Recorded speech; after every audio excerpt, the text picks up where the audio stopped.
ओम शुभाभ्याम शुभे शोभने मुहूर्ते आद्य ब्रह्मणः द्वितीयवरार्थे श्री श्वेतवराह कल्पे वैवस्वत मन्वन्तरे कलियुगे प्रथमभागे जम्बोद्वीपे भरतवर्षे भरतकण्ठे अद्या अस्मिन् वर्तमाने व्यावहारिके चान्द्रमानेन अस्यां प्रभवादि सृष्टि संवत्सराणां मध्ये श्रीमतौ श्री मंगलकर विश्वावसुनाम संवत्सरे दक्षिणायने वर्ष ऋतौ भाद्रपदमासे शुक्लपक्षे चतुर्दश्यां शुभतिथौ वासरः वासरस्तु स्थिरवासरयुक्तायां शुभनक्षत्र शुभयोग शुभकर्ण एवं गुण विशेषण विशिष्टायाम् अस्यां शुभतिथौ अस्य देवदेवस्य श्रेयःपतेः पुरुषोत्तमस्य श्री महालक्ष्मी समेत श्री लक्ष्मी वेंकटेश्वर स्वामी देवता प्रीत्यर्थम् अस्मिन् दिने विशेषेण वसति गृह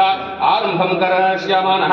तदंगत्वेन श्री महालक्ष्मी वेंकटेश्वर स्वामी ध्यानमावाहनादि स्तपनादि पूजानन्तरम् अर्चन पूजा ವಯಸ್ಸಾಗಿರೋರ್ನೆಲ್ಲ ಕರ್ಕೊಂಡು ಬರ್ತೀವಿ. ಸ್ವಲ್ಪ ನಾವು ರೆಸ್ಟ್ ತಗೊಂಡು ಅಥವಾ ಒಂದು ಸ್ವಲ್ಪ ಎಲ್ಲ ಫ್ರೆಶ್ ಅಪ್ ಆಗಿ ದೇವಸ್ಥಾನಕ್ಕೆ ಹೋಗೋ ವ್ಯವಸ್ಥೆನೇ ಮಾಡಿಲ್ಲ. ಇನ್ಯಾರಿಗೆ ಹೇಳ್ಕೊಡೋದು ಅಂತ ಅಂದ್ಬಿಟ್ಟು ನನಗೆ ಬಹಳ ಜನ ಅದನ್ನ ಮೊದಲಾದ್ರೆ ಪತ್ರದಲ್ಲಿ ಬರಿತಾ ಇದ್ರು, ಫೋನ್ ಮಾಡಿ ಹೇಳ್ತಾ ಇದ್ರು. ಈಗ ವಾಟ್ಸಪ್ ಅಲ್ಲಿ ಕೂಡ ಕಮೆಂಟ್ ಮಾಡ್ತಾರೆ. ಬಹಳ ಸತಿ ಪ್ರತಿ ವಾರ ದೇವಸ್ಥಾನಕ್ಕೆ ಹೋಗ್ತೀರಾ, ನಿಮ್ಗೆ ಯಾಕೆ ಅದು ನಿಮ್ ಗಮನಕ್ಕೆ ಬರ್ತಾ ಇಲ್ಲ? ಇಂಥದ್ದೊಂದು ಯಾತ್ರಿ ನಿವಾಸ ಇದೆ ಅಂತ ಬೋರ್ಡ್ ಯಾಕೆ ಹಾಕಿಲ್ಲ ನೀವು? ಅದ್ರಲ್ಲಿ ಎಷ್ಟು ರೂಮ್ ಇದೆ, ನೀವು ಚಾರ್ಜ್ ಮಾಡಿ ಪರವಾಗಿಲ್ಲ. ಇಲ್ಲಿ ಸ್ಥಳೀಯರಿಗೆ ಅವಕಾಶ ಇಲ್ಲ. ಬೆಳಗ್ಗೆ ಎದ್ದು ದೇವಸ್ಥಾನಕ್ಕೆ ಬರೋರ್ಗೆ ಏನು ಕಷ್ಟ ಅಲ್ಲ. ದೂರದಿಂದ ಪ್ರಯಾಣ ಮಾಡಿ ಬರೋರ್ಗೆ ಸೌಕರ್ಯ ಬೇಕಲ್ವ? ದೇವಸ್ಥಾನಕ್ಕೆ ಹೋಗಿ ಮುಂಚೆ ಕಾಲು ತೊಳ್ಕೋಬೇಕು ಅನ್ಸುತ್ತೆ. ಇನ್ನು ಸ್ವಲ್ಪ ನಾವು ಕೂಡ ಶುದ್ಧವಾಗಿ ದೇವ್ರ ಹತ್ರ ಹೋಗ್ಬೇಕಂದ್ರೆ ಒಂದು ವ್ಯವಸ್ಥೆ ಮಾಡಿ, ಸೌಕರ್ಯ ಮಾಡಿ. ಇನ್ನು ನೀವೇ ಇಂಥವನ್ನೆಲ್ಲ ಮಾಡ್ಲಿಲ್ಲ ಅಂದ್ರೆ ಯಾರು ಮಾಡ್ತಾರೆ? ನಾವು ಯಾರಿಂದ ನಿರೀಕ್ಷೆ ಮಾಡಕ್ಕಾಗತ್ತೆ ಅಂತ. ಹಾಗನ್ಬಿಟ್ಟು ಇವತ್ತು ಯಾತ್ರಿ ನಿವಾಸದಿಂದ 8 ಕೊಠಡಿ ಕಟ್ಟಿದ್ದಾರೆ. ಅದೇ ಸಾಕು ಅಂತ ಕುತ್ಕೊಳ್ಳೋದಲ್ಲ. ಬರುವಂತ ದಿನಗಳಲ್ಲಿ ಟೂರಿಸಂ ಇಂದ ಮಾಡ್ತೀವೋ, ಬೇರೆ ಇಲಾಖೆಯಿಂದ ಮಾಡ್ತೀವೋ, ಇನ್ನೂ ಒಂದು 10-20 ಕೊಠಡಿಗಳನ್ನ ಮಾಡ್ಬೇಕಾಗತ್ತೆ. ಅದು ಜನರ ಸೇವೆಗೋಸ್ಕರ, ಅಂದ್ರೆ ಭಕ್ತಾದಿಗಳ ಸೇವೆಗೋಸ್ಕರ ಅದನ್ನ ಲೋಕಾರ್ಪಣೆ ಮಾಡ್ಬೇಕಾಗತ್ತೆ. ಇವತ್ತು ಮಾಡಿರೋದು ಸಾಧನೆ ಅಂತ. ಬರೋ ದಿನಗಳಲ್ಲಿ ಅನುದಾನ ಎಷ್ಟು ತರ್ತೀವಿ ಅಂತಲ್ಲ, ಇದರ ಪ್ರಸಿದ್ಧತೆಯನ್ನ ಕಾಪಾಡ್ಕೊಳ್ಳುವಂತ ಜವಾಬ್ದಾರಿ ನಿಮ್ಮೆಲ್ಲರ ಮೇಲೇನೂ ಇದೆ. ಯಾರು ದೇವರ ಸೇವೆ ಮಾಡ್ಕೊಂಡು ಬರ್ತಾ ಇದಾರೆ ಅವ್ರ ಮೇಲೆನೆ ನಾವೆಲ್ಲ ಜವಾಬ್ದಾರಿ ಹಾಕೋದಲ್ಲ, ಅವ್ರ ಜೊತೆ ನಾವು ನಿಲ್ಬೇಕಾಗುತ್ತೆ. ಅವ್ರಿಗೆ ಮಾಡುವಂತ ಉತ್ಸಾಹ ಇದ್ದಾಗ ನಾವು ಶಕ್ತಿ ತುಂಬುವಂತ ಕೆಲಸ, ಅವ್ರ ಮಾರ್ಗದರ್ಶನ, ಜನಗಳ ಮಾರ್ಗದರ್ಶನ ಎಲ್ಲ ತಗೊಂಡು ಇನ್ನೂ ಹೆಚ್ಚು ಅವ್ರ ಕಾಲದಲ್ಲಿ ಅಭಿವೃದ್ಧಿ ಆಗಿ ಅವ್ರ ತಂದೆಯವ್ರ ಕಾಲದಿಂದಲೂ ಸೇವೆ ಮಾಡ್ಕೊಂಡು ಬಂದಿರೋ ಕುಟುಂಬಕ್ಕೆ ಒಂದು ಫಲ ಸಿಕ್ಕಂಗಾಗುತ್ತೆ. ತಂದೆ ಕಾಲದಿಂದ ಇದನ್ನ ಕಾಪಾಡ್ಕೊಂಡು ಬರ್ತಾ ಇದಾರೆ, ಸೇವೆ ಮಾಡ್ಕೊಂಡು ಬರ್ತಾ ಇದಾರೆ. ಇನ್ನು ಮುಂದಿನ ದಿನಗಳಲ್ಲಿ ಇನ್ನೂ ಹೆಚ್ಚಿಗೆ ಸೇವೆ ಮಾಡುವಂತವನ್ನ ಜೊತೆ ಸೇರಿಸ್ಕೊಂಡು ಅದನ್ನ ಅಭಿವೃದ್ಧಿ ಮಾಡೋಣ, ಪ್ರಸಿದ್ಧಿ ಮಾಡ್ಬೇಕು.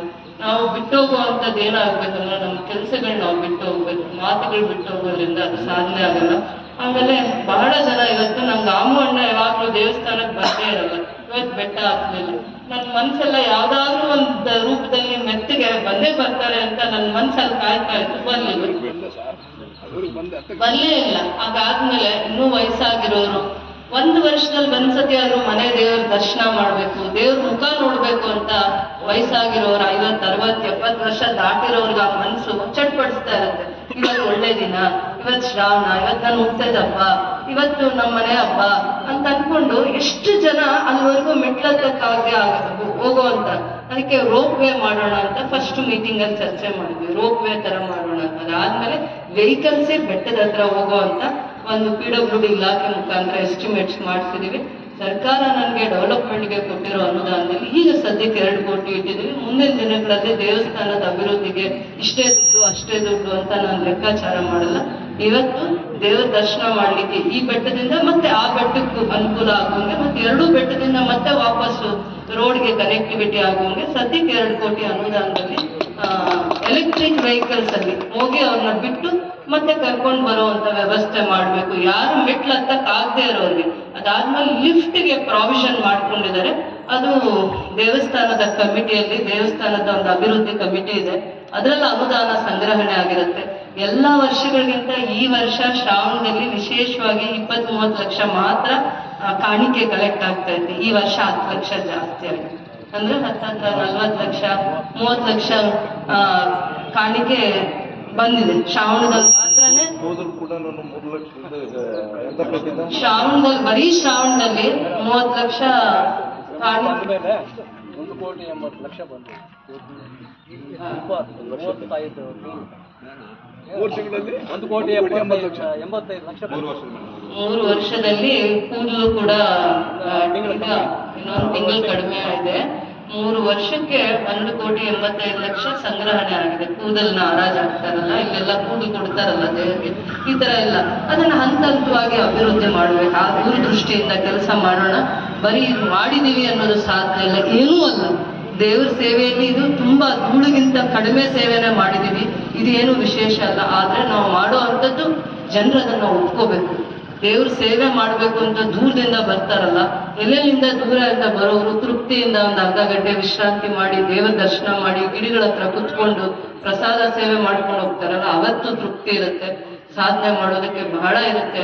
ಆದ್ರೆ ಅದನ್ನ ದೊಡ್ಡವರಿಂದ, ಅನುಭವ ಇರೋದ್ರಿಂದ ಎಲ್ಲರಿಂದನೂ ನಾವು ವಿಚಾರ ಮಾಡಿ ಈ ಸೇವೆ ಮಾಡ್ಕೊಂಡು ಹೋಗ್ಬೇಕು ಅಂತ ಹೇಳ್ತಾ, ಇವತ್ತು ವಿಶೇಷವಾಗಿ ಇದನ್ನ ಲೋಕಾರ್ಪಣೆ ಮಾಡಿರೋದು ನನ್ನ ಮನಸ್ಸಿಗೆ ಸಮಾಧಾನ ಇದೆ. ಶ್ರಾವಣದಲ್ಲಿ ಬಂದಿರುವಂತ ಯಾರೋ ಒಂದು ಅಧಿಕಾರಿ, ಅವ್ರ ಹೆಸರು ಹೇಳಿದ್ರೆ ತಪ್ಪಾಗುತ್ತೆ, ಅವರು ನನಗೆ ಕಿವಿ ಮಾತು ಹೇಳಿದ್ರು, ಯಾವ ಕಟ್ಟಡ ಅದು ಅಂತ ಅಂದ್ಬಿಟ್ಟು. ಆಮೇಲೆ ದೇವಸ್ಥಾನ ಸುತ್ತು ಸಣ್ಣ ಪುಟ್ಟ ಕಟ್ಟಡಗಳಿದಾವೆ, ಯಾವುದಕ್ಕೆ ಯೋಗ್ಯವಾಗಿಲ್ಲ, ಬಳಸ್ಲಿಕ್ಕೆ ಯೋಗ್ಯವಾಗಿಲ್ಲ. ಅದನ್ನ ಇಲಾಖೆಗೆ, PWD ಇಲಾಖೆಗೆ ಕ್ವಾಲಿಟಿ ಚೆಕ್ ಮಾಡಿ ಅದನ್ನ ಡೆಮಾಲಿಷ್ ಮಾಡಿ, ಆ ಸುತ್ತು ದೇವಸ್ಥಾನ ಸುತ್ತು ಒಳ್ಳೆಯ ಪರಿಸರ, ಗಿಡಗಳಿರುವಂತ ಪರಿಸರನ ಇಟ್ಟು ಇನ್ನೂ ಅದನ್ನ ದೇವಸ್ಥಾನದ ಏನು ಪವಿತ್ರತೆ ಇದೆ ಅದನ್ನ ಕಾಪಾಡುವಂಥದ್ರಲ್ಲಿ ನಿಮ್ಮೆಲ್ಲ, ಬರೀ ಗುಡ್ಡಳ್ಳಿ ಪಂಚಾಯತಿಯವರೇ ಹೇಳ್ಬೇಕು, ಬೇತ್ಮಂಗ್ಲ ಪಂಚಾಯತಿಯವರೇ ಹೇಳ್ಬೇಕು ಅಂತಲ್ಲ, ದೇವ್ರ ಮೇಲೆ ಅಪಾರವಾಗಿರುವಂತ ಗೌರವ. ಮುಖ್ಯಸ್ಥರೇ, ಈ ಕಾರ್ಯಕ್ರಮಕ್ಕೆ ಬಂದಿರತಕ್ಕಂಥ ಭಕ್ತಾದಿಗಳೇ ಹಾಗೂ ಪತ್ರಕರ್ತರೇ, ಇವತ್ತಿನ ಕಾರ್ಯಕ್ರಮ ನಿಮಗೆಲ್ಲರೂ ಗೊತ್ತೇ ಇದೆ.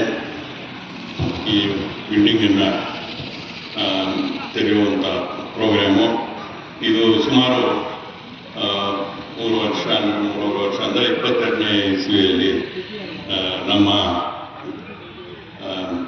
ಶಾಸಕರೇ ಇದನ್ನು 70 ಲಕ್ಷದ ವೆಚ್ಚದಲ್ಲಿ ಇದು ಟೂರಿಸಂ ಡೆವಲಪ್ಮೆಂಟ್ ಇಂದ ಹಾಕ್ಸಿದಂಥದ್ದು. ಅವರು ಬಂದ ನಂತರ ಪ್ರತಿ ಸರ್ತಿನೂ ಶನಿವಾರಗಳು ಅವರು ದೇವರ ಒಂದು ಪೂಜೆಗೆ ಬರ್ತಾರೆ.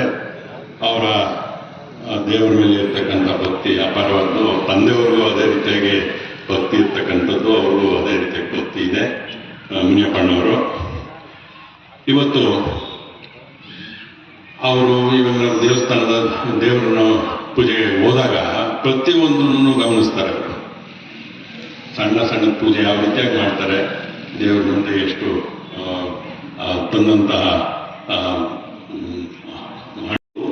ನಮ್ಮ ಸರ್ಕಾರದಿಂದ ಈ ಹೆಣ್ಮಕ್ಳಿಗೆ ಇದರಲ್ಲಿ ಬಸ್ಸಲ್ಲಿ ಬರುವಂಥ ಒಂದು ಸೌಲಭ್ಯ ಸರ್ಕಾರವನ್ನು ಕೊಡ್ತು.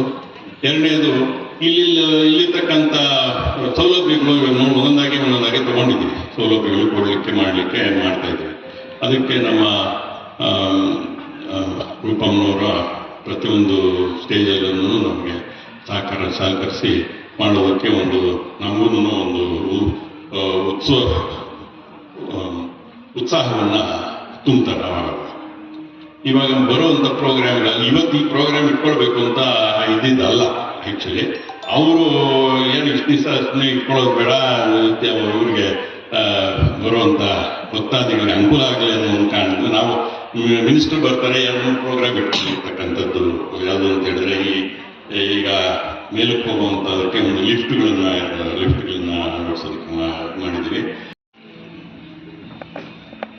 ಈ ಭಾಗದ ಶಾಸಕರು ಆದ ರೂಪಕಲಾ ಶಶಿಧರ್ ಮೇಡಮ್ ಅವರೇ, ಧರ್ಮದರ್ಶಿ ಮಂಡಳಿ ಅಧ್ಯಕ್ಷರಾದ ಅಶೋಕಣ್ಣವರೇ, ಇಲ್ಲಿ ಸೇರಿರ್ತಕ್ಕಂಥ ನನ್ನ ಎಲ್ಲ ಸ್ನೇಹಿತರೇ, ಗ್ರಾಮ ಪಂಚಾಯತಿ ಸದಸ್ಯರೇ, ವ್ಯವಸ್ಥಾಪನಾ ಸಮಿತಿಯ ಸದಸ್ಯರೇ, ಹಿರಿಯರೇ, ಈಗ ಗುಟ್ಟಳ್ಳಿ ದೇವಸ್ಥಾನಕ್ಕೆ ಮೊದಲಿಂದ ಗುಟ್ಟಳ್ಳಿ ದೇವಸ್ಥಾನ 64ರಿಂದ 40 ಮೂಲಭೂತ ಸೌಲಭ್ಯಗಳು ಸ್ವಲ್ಪ ತುಂಬಾ ಕಡಿಮೆ ಇದ್ದಾಗ ಜನನನ್ನು ಬಂದು ಬೈಕೊಂಡು ಹೋಗುವಂಥ ಪರಿಸ್ಥಿತಿಯಲ್ಲಿತ್ತು. ಈಗ ನಾವು ಮೇಡಮ್ ಅವ್ರಿಗೆ ಈ ರೀತಿ ಹಿಂಗೆ ಆಗ್ತಾ ಇದೆ ಅಂತ ಹೇಳಿ ಒಂದು 2-3 ಸಲ ಅವರು ಬಂದು ಎಲ್ಲ ಭೇಟಿ ಮಾಡಿಲ್ಲ ಇದು ಮಾಡಿದ್ಮೇಲೆ ಇದಕ್ಕೊಂದು ಮಾಸ್ಟರ್ ಪ್ಲಾನ್ ಮಾಡಿದ್ದಾರೆ. ಮಾಸ್ಟರ್ ಪ್ಲಾನ್ ಅಂದ್ರೆ ಎಲ್ಲಾ ಕಾರ್ಯಕ್ರಮಗಳು ಒಂದಲ್ಲ, ಲಿಫ್ಟ್ ಒಂದೇ ಅಲ್ಲ, ಲಿಫ್ಟ್ ಜೊತೆಗೆ ರಸ್ತೆ, ಬೇರೆ ಬೇರೆ ಇಲ್ಲಿ ಪಾರ್ಕು, ಫೆನ್ಸಿಂಗು ಇದೆಲ್ಲ ಹಾಕೋದಕ್ಕೂ ಒಂದು ಮಾಸ್ಟರ್ ಪ್ಲಾನ್ ಅನ್ನು ಮಾಡಿದ್ದಾರೆ.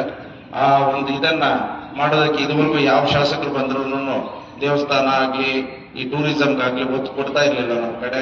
ಮೇಡಮ್ ಅವ್ರು ನಾವು ಹೇಳಿದಾಗ 1-2-3 ಸರಿ ಹೇಳಿದಾಗ ಇಲ್ಲ ತುಂಬಾ ಚೆನ್ನಾಗಿದೆ, ತುಂಬಾ ದೇವರು ಇಲ್ಲಿ ಭಕ್ತಾದಿಗಳು ತುಂಬಾ ಜನ ಬರ್ತಾರೆ, ತಮಿಳುನಾಡು, ಆಂಧ್ರ, ನಮ್ಮ ಭಾಗದಿಂದ ಎಲ್ಲ ಬರ್ತಾರೆ, ಅದಕ್ಕಾಗಿ ಇಲ್ಲಿ ನಾವು ಒತ್ತು ಕೊಡೋಣ ಅಂತೇಳಿ ಅವರೇ ಒಂದು 4-5 ಸರಿ ಇಂಜಿನಿಯರ್ಸ್ನೆಲ್ಲ ಕಳಿಸಿ ಇದನ್ನೆಲ್ಲ ಒಂದು ಮಾಸ್ಟರ್ ಪ್ಲಾನ್ ಮಾಡಿದ್ದಾರೆ.